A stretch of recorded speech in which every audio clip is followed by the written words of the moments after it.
Well, it's a privilege to be here, as everybody says, and it is true. I very much, I'm not sure enjoyed is the word, but I've been moved to hear what has been said already, particularly that last presentation by Ian. And I used to be involved in helping men who had been abused domestically. It was a hard job. So, this is just going to be my story, really, and I've got some slides which help to back that up. So at the start of this nightmare, it was actually just a look, a gesture from a police custody sergeant, one that I clocked, but I was in no position to do anything about. That was a morning, June the 30th, 2016. I'd gone to answer an incredibly unusually early morning doorbell to be faced by 3 plainclothes policemen who quickly informed me that I was under arrest for allegations of sexual assault between 1990 and 1996. Easy to provide an alibi, as you can imagine. They then seized every computing device in the house, including my wife's work computers, phones, iPad, the lot.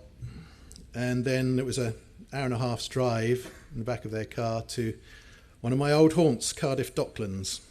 Nice modern police station. I spent the next 9 hours in a stark, solitary cell, in shock, wondering what on earth this could all be about, and who was it who was having this insane fantasy about me. When taken out to be interviewed, the custody sergeant asked me if I still didn't want a lawyer. And I said, maybe one who's an expert in human rights. That was when I clocked the look. He just looked at the policeman on either side of me with a look that said, this schmuck thinks he has human rights. That spot's powered me ever since, knowing that that is the culture I'm up against. I sort of expected the police to treat me like a guilty man. That's what they do. That's their job. And I've lived long enough to be familiar with some of the street police in their I'm the boss mode. So I wasn't completely terrified by the situation, but it was traumatic. I could have handled it if it hadn't been the start of the longest and most perverse journey I've yet been on in my life, 78 weeks of it.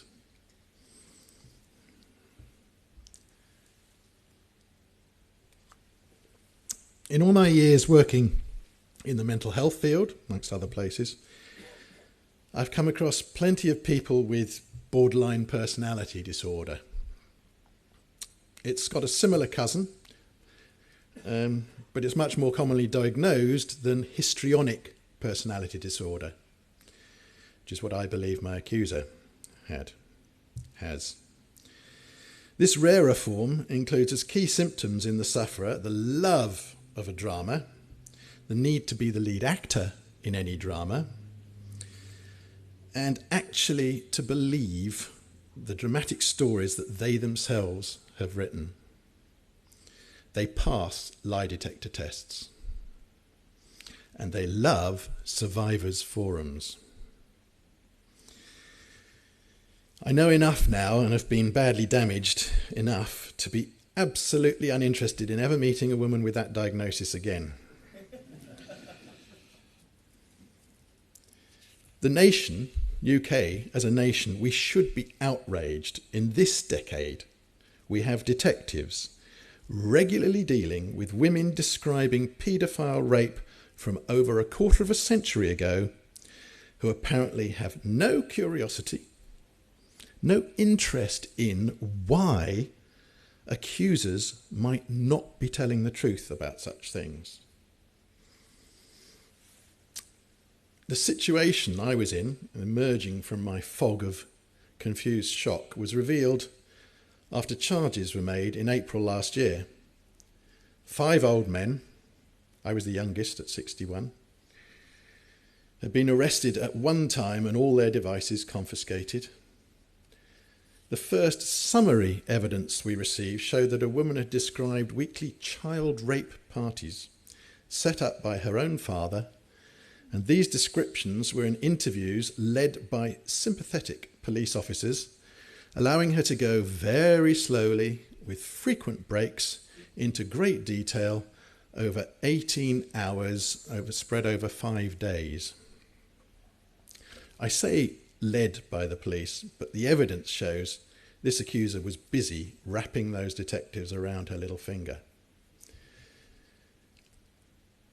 During the 8 months between being charged and the sudden finale of the court process, I became a member of 2 groups online, gave essential support, Accused.me, which Mike has mentioned, and FACT. And they're both excellent support groups and campaigning organisations. And I mention these because the experience of the 5 of us, in my case, proves one thing. It can happen to anyone, and I mean anyone. This is just an example. You don't have to have had any of those. 2 of us out of the 5 in our case had never even met this accuser.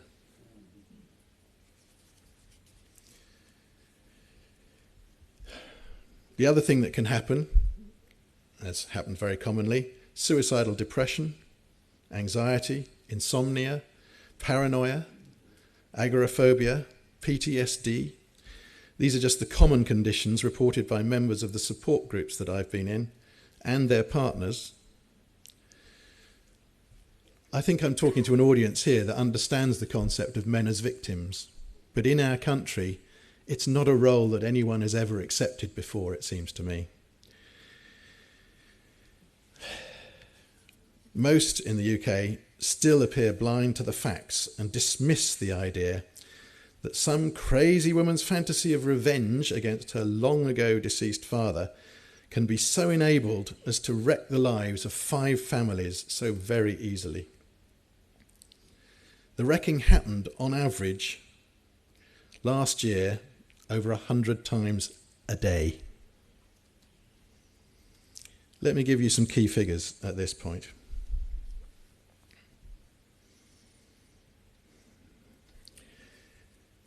So there we have it. 41,500 reports made to the police of rape. That's not all sexual assault, that's rape. And yet the Women's Aid, National Crime Survey, Rape Crisis all agree that around 85,000 women were raped last year. I'm not going to dispute that figure. You could dispute it, I'm sure. I want to use their figures. I want to use their figures for a reason. They also say only 10% go to the police. How's your maths?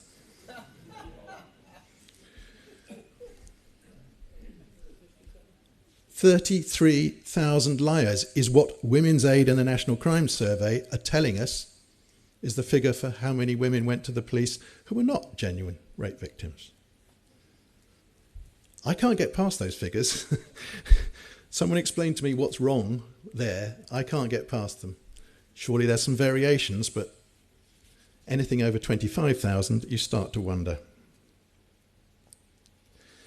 So of those 41,000 over, some are so blatantly false that even the police don't believe them and actually no crime them, which means they're not even recorded on statistics from that point on.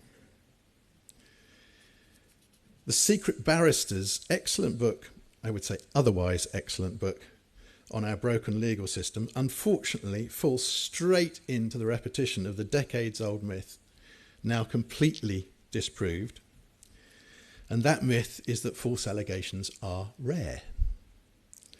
Secret Barrister says this is clear because only 20 people were prosecuted for the crime of perverting the course of justice for rape allegations last year. Can't a lawyer see the obvious problem with that argument? They are talking about how few people are prosecuted for rape. 20 out of 33,000. Ever since a false accuser called Eleanor de Freitas was rightly prosecuted for perverting the course of justice in 2014, she committed suicide. Since then, the DPP, highlighted down here was Alison Saunders, has filtered out all bar a tiny few, e.g. those 20.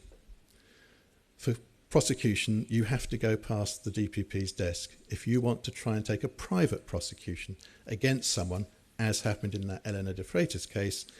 The CPS will take it over and shut it down. That's what happens. So there is no way that we can take the law into our own hands, as you can in almost any other aspect, and make your own prosecution. You can't do it. They say it is now not in the public interest to prosecute. Men awaiting rape trials who kill themselves, on the other hand, well, they're obviously guilty. That's the line. They're not victims.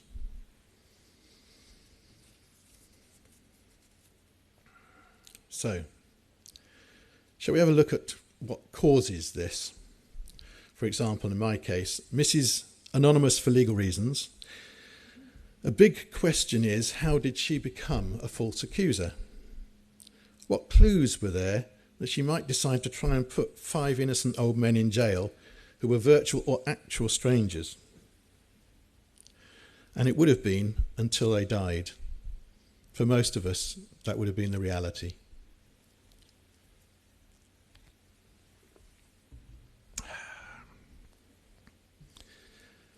Her story, as presented to us by the police, is that she was first raped by her father on her 3rd birthday. There'll be a short quiz afterwards on what you remember from your own 3rd birthdays. Psychologists tell you, no, nobody does. He is also supposed to have cut her vagina with some crude household scissors, some point between her 3rd and 8th birthdays. She's not sure when. She didn't submit to a medical examination despite requests. Later, at the age of 8, she alleged that her father, who died in 1996, hosted parties virtually every weekend involving drink, drugs, child torture and multiple rapes in a communal kitchen of a house in which he rented rooms. So it's a house of multiple occupancy where he didn't know all the other occupants. High-risk activity, I would suggest. I was a late addition to this fantasy. The others had all been marked down for 15-year potential sentences for multiple types of rape. I got a lesser fantasy of digital penetration. Mark Pearson knows what I'm talking about. That sort of fantasy. Much media doubt has been cast on the fitness of the CPS in pursuing cases like mine that include late disclosure of evidence. And yes, we had very late disclosure of evidence. But to me, as a powerful broker of the culture of women as holy victims, the police are actually the prime suspects. On receiving the initial evidence, it struck all our lawyers as one of the stranger aspects of this case that all these victims' interviews happened in February 2013, and as I mentioned earlier, our arrest was June the 30th, 2016. During that time, apparently, the victim was not in a good enough place to pursue the charges. As I ask in my formal complaint, which is still with the police at the moment, is that really how the law works? Were the police also not in a good enough place to bother to investigate her history, for example? What were they thinking for those 3¼ years? In 2016, they gave us restrictive bail conditions that reflected their stated belief that we were 5 in a dangerous paedophile ring. And yet, for the previous 3¼ years, they were quite happy, doing nothing, letting us live out our paedophile lives. My friend Steve as a GP, myself as a senior social work manager, with vulnerable people every day, and there was no alarm about that whatsoever. I don't think these police have understood the Children's Act. Real detectives who follow the CPS code of practice would have investigated And they would have found that as well as the false accusation of rape that she admitted to making at age 15, i.e. she withdrew it saying she was making it up, there were alleged rapes and sexual assaults by 4 other individuals completely separate to our case, scattered across the years, including by her lesbian lover and her best friend's father. One of these later allegations had actually been investigated by the Manchester Police in 2008 and dismissed as lies about consensual sex. This was not information that was hidden from the police. It was in police files. And if they looked properly at those police files and her medical and counselling notes, as our defence lawyers eventually managed to do, the 2 detectives would have seen the Manchester CPS officer's description of her as, quote, a sexual predator, as well as records of her regression therapy. There's another story there. Hypochondria and personality disorder. They would have seen how she had seduced and manipulated every professional helper who allowed her to get close, rejecting them if they confronted any lies. What had happened during those 5 days of interviews in 2013 was that the DC in charge became the latest so-called professional to be seduced and manipulated. And from that point on, all investigations by the police were designed to actively support her fantasies. The cops had fallen for the Goebbels propaganda trick. If you tell a lie, make it huge, the more the people will believe it. When these police officers responded to the Times report on the collapse of our case, January the 19th this year, regarding, as the Times journalist David Brown put to them, the 1,000 texts, 200 phone calls and 500 plus emails exchanged with the accuser by the detective in charge, they said, quote, they always support vulnerable victims, and that they had to use these methods as the victim lived in another county. There were 5 victims. They didn't live in other counties. We were those victims. They were libelling us by saying she was a victim when the court had proven otherwise. Just as an example of the content, which was the point of our complaint about those emails and 1,000 texts, just as a taster, her emails to her often began, "Hi, hun," smiley face emoticon. I see your look of incredulity. I'm not kidding. We saw those emails in the unused evidence that we got 2 weeks before the trial. Many emails then went into chatting about holidays and exchanging family photos from such holidays.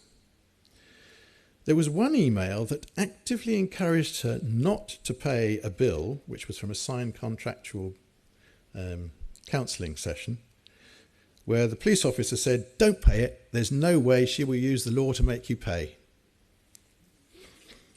Now, I don't know about you, but in my social work management career, if I have a social worker who advises a client to break the law, we call that going over to the dark side. And the next thing you know, they're on a disciplinary and they will be sacked. There's no doubt about that. The police, on the other hand, who knows?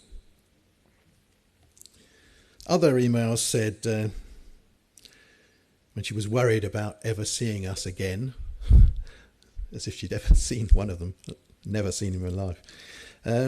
"These men are nothing." That was the police officer's words. "These men are nothing, just a bunch of sad old men." This is an unbiased investigator, supposedly. I too had emailed this detective, not 1,000 times, trying to get my computers back, which under the law they have to do. And I was polite in asserting my complete innocence and the foolishness of her pursuing this case. After 4 emails in a period of 14 months, she wrote to my lawyers saying that I shouldn't write to her anymore as it was harassment.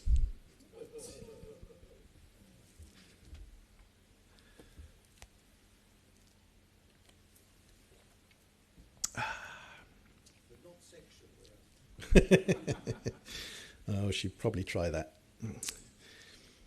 It's a sad fact. Since about 2000, the new millennium, the police have been set on a way of working that is a complete reversal of what had happened before then.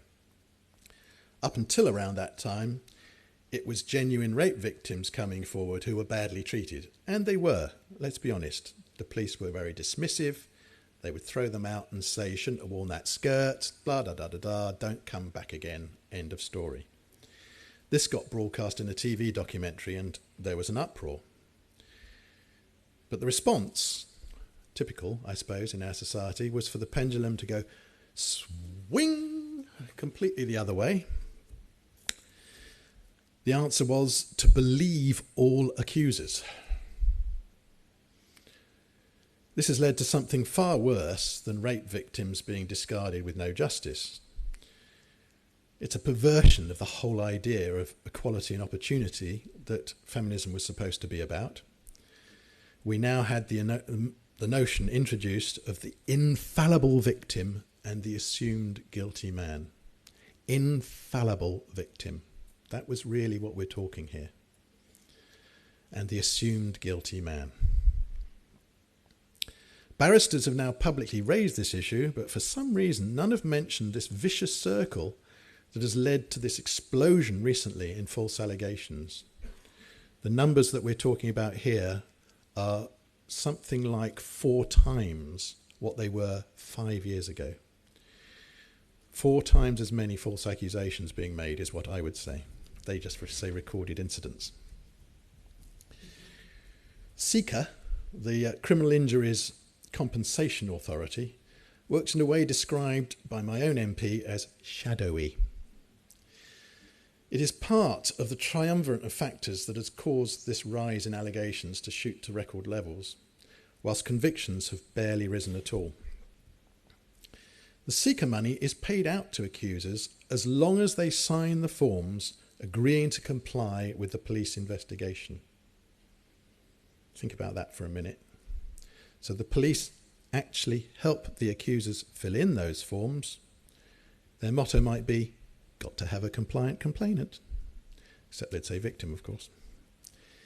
It doesn't matter if the case collapses as a contemptible farce. Ours did. Yet our accuser, she retains her anonymity and her 22,000 of your money. CICA pay out on the basis of the balance of probabilities. And they assess that balance by saying, if the police have pursued the case, then we believe you too. There's your vicious circle complete. No matter what the result of any trial, court case, or not even getting to court, they will still pay out.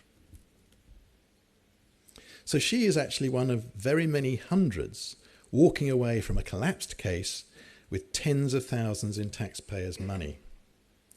But that isn't even the scariest part.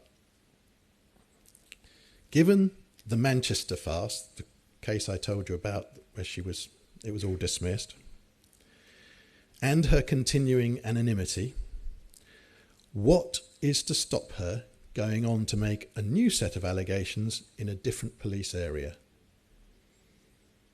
The Cardiff police didn't look at Manchester records. Why would any other police force look at these records? She's got anonymity. Who's going to find out that she's done this so many times before?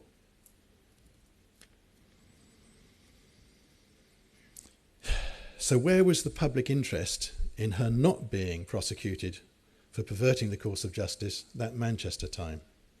I can tell you the public interest for us 5 was pretty strong. That would have saved the taxpayer £500,000, apart from our 5 families' lives being a hell of a lot better. So don't let anyone ever try and convince you that there's a public interest in not prosecuting false accusers. There's a very big public interest in it. Okay.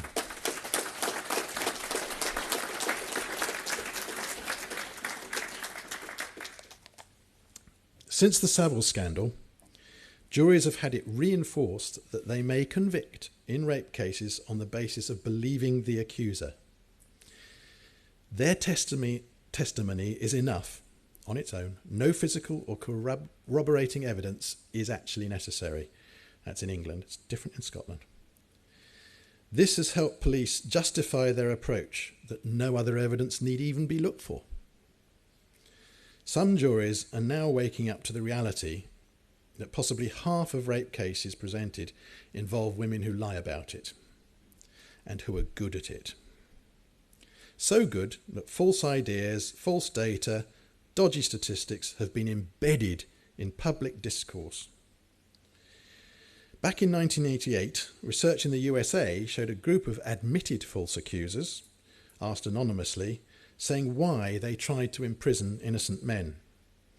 As well as the serial fantasists, like my case, we have the vengeful ex-partners, the family court legal aid seekers, that's Britain, the reconstructed family rift avengers, the one-night affair cover-up merchants, they got caught, and the simple money-grabbing Gemma Beale types, or any combination of the above. And this is not strictly a gender issue, I accept that. There are plenty of men who are accused by men of child sexual abuse. Inside Times, the prisoner's newspaper, always includes adverts from law firms asking if they remember being abused in a children's home, as there might be big cash in it for them. But culturally, this is still feminism versus men. There is an ex-prison warder who joined the AccusedMe.forum. He's worked with prisoners maintaining innocence for 25 years. And he confirms, other research that suggests, there are likely to be at least 1,000 wrongly imprisoned men, or more if you count those on parole, as a result of how police have pursued non-existent sex crimes. This is not the product of a few bad apples, and this is not some files are revealed much too late, and this is not insufficient resources. This isn't the Birmingham 6 or the Guildford 4, this is the UK 1000, and tens of thousands of wrecked families among those supposedly cleared. For far too long, our culture has actually regarded men as fair game. People want genuine equality of opportunity. I say, me too. People want misandry-based, establishment-validated victim status. Oh, please, no more. I hope that regarding this disgraceful modern trend, time's up. Thank you.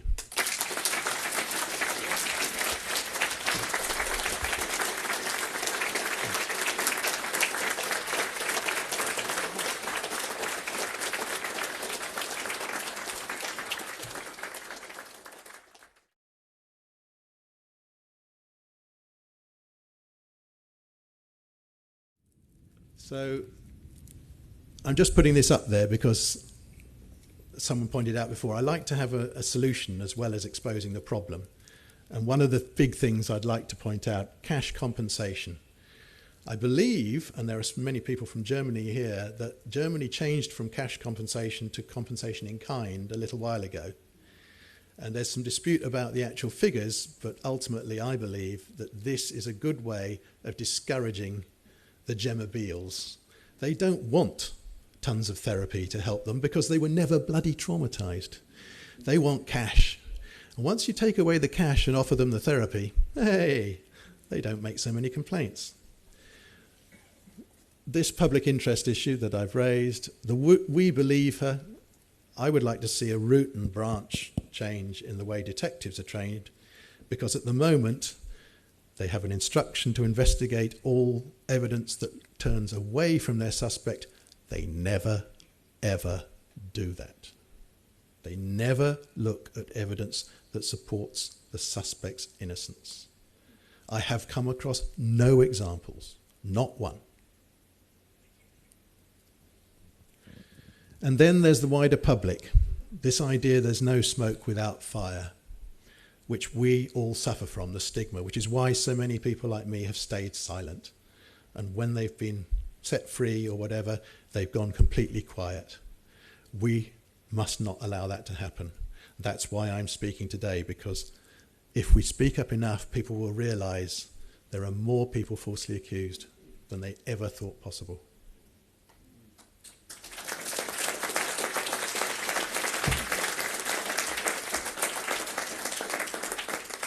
Questions, yeah? Yeah, thanks for that. I was surprised your comment, Criminal Injuries Compensation Authority. I thought they only paid out after conviction rather than, as you say, after investigation. So maybe that's a change that passed me by.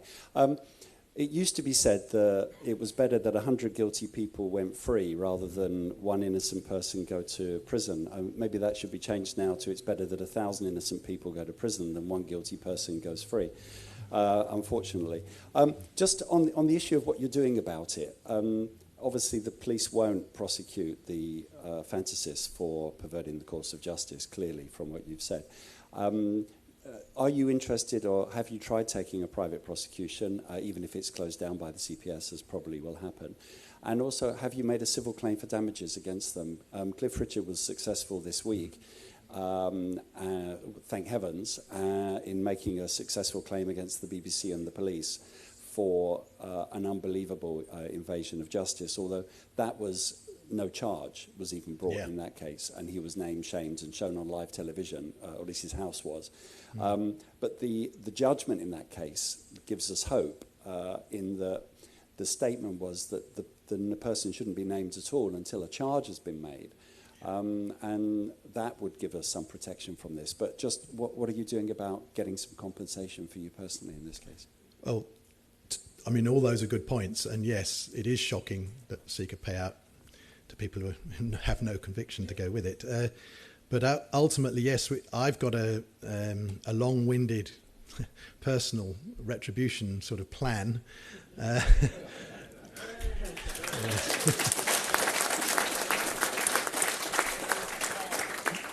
My complaint with the police is the first step. You have to go through the stages. You can't get a civil claim in if you haven't done that process. They would just dismiss it out of hand. So I have put some what I think are quite clever questions to the police, where, like, when did you stop beating your wife level of questions, so that they, whichever answer they give will be a condemning answer to them, because ultimately they stand condemned by what they did. Their pursuit of this case was malicious, and that's my argument through and through, that they had the time, the opportunity, and the wherewithal to investigate. They took all our computers, but in the end they never even looked at them. They sent them off to forensics, and the forensics said, no, we're not going to do it because this is a historic case. And they said, but it's because we think they're paedophiles and they'll have stuff on there. And forensics just said, nah, not going to do it. So even within the police, the stupidity between departments is, fairly obvious. But after that, yes, I am looking to get not a no-win, no-fee, but probably a joint action with my 4 fellow defendants, which makes it more powerful. It becomes like a class action almost. And we have a solicitor who's fairly confident that we've got a good enough case, so that he's going to do it on a fixed low fee. So he's fairly sure that they don't do that if they don't think they're going to win. So that's my own personal recompense, if you like. And I want the publicity of the police having to say they were wrong. That's a big thing for me. And I want that to happen much more generally around the place. So I'm busy trying to make videos to raise awareness. I used to be in the film business a long time ago, and I'm recovering some of those skills and working with someone who's a bit more contemporary on it than me, who knows how to make YouTube videos with links in. And the idea is we'll get as many people as possible to be filmed telling their story.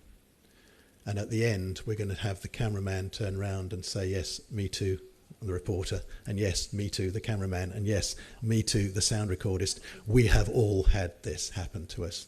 So it gives the whole impression that no one is immune from this. And then I believe the public part of this will have a big effect. Yeah. Thank you. Who's got a mic? Or who's keenest? Yeah. Looking at the media reports for those rare cases where women do actually get prosecuted for a false allegation, I noticed that they're usually charged with something like wasting police time or perverting the course of justice. They weren't charged with slander against the man. They weren't even charged for perjury in court.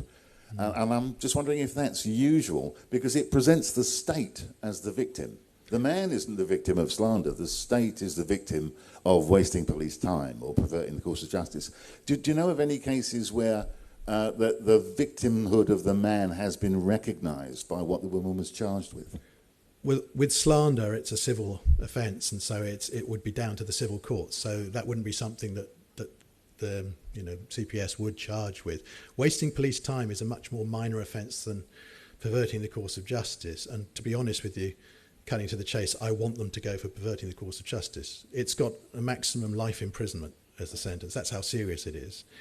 And as you probably know, Gemma Beale got done and she was sent down for 10 years. People say, oh, that's shocking. I said, no, there were 3 people who were imprisoned by her for exactly that sort of length of time for doing nothing. And by the way, people coming out of prison on appeal do not get compensation.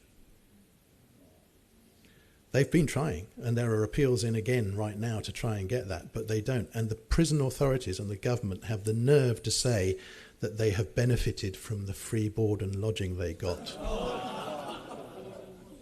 Oh, I kid you not.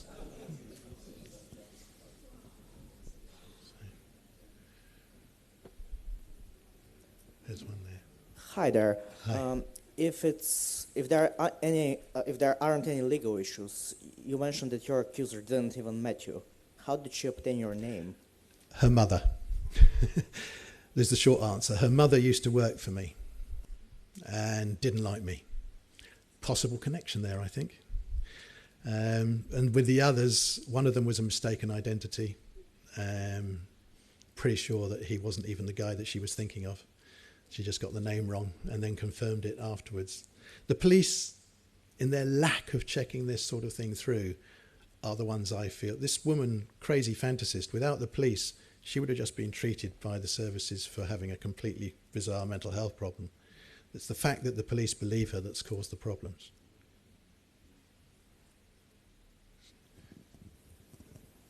Hello, hi. I just want to say thank you for sharing your story. When I've spoken to police officers about false allegations, it seems like that the only answer I've gotten is a lack of resources. So when you say they don't check their files and so forth, and that there is some bias in that the way they carry out these allegations, do you think there's something more sinister going on there, that if a police officer were to raise their conviction rates, that would be good for his career? Or Absolutely. You've hit on the point. They have targets for convictions, which is a complete travesty of justice. If you start to target convictions, then you'll bend every rule to get the conviction. If you actually target the truth and justice, and police are rewarded because they've done that efficiently, achieved a true outcome, that would change things. They're very simple creatures, most of these police. They don't respond to bad motivation. They respond to what's given to them. And they are being told, you need to convict more rapists. They don't fuss about the fact that they're innocent men getting the full blame. And ultimately, I just look at the whole way they're organised. The resources issue, yes, the whole police force has had a huge reduction, but the RASO units in the police have had a 40% increase since 2010. Lots of detectives have gone into this field because they've been told they have to get more rape convictions. There's the root of the big part of the problem, I believe. So thank you for that.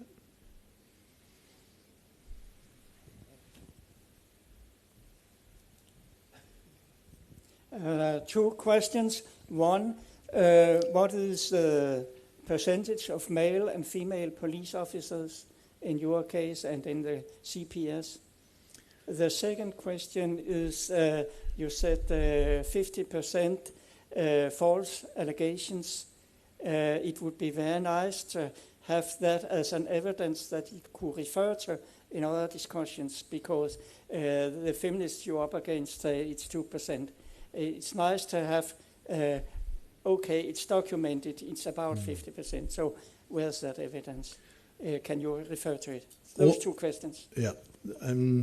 I don't know the proportion of female officers in the wider situation. I haven't researched that, although I know that the detectives who do the rape interviews are dominantly women.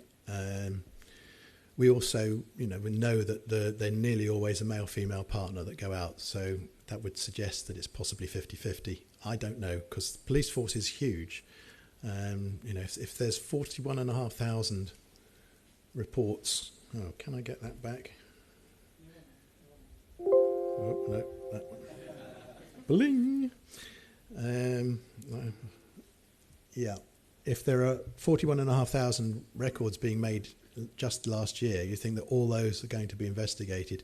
That's one hell of a lot of detective work.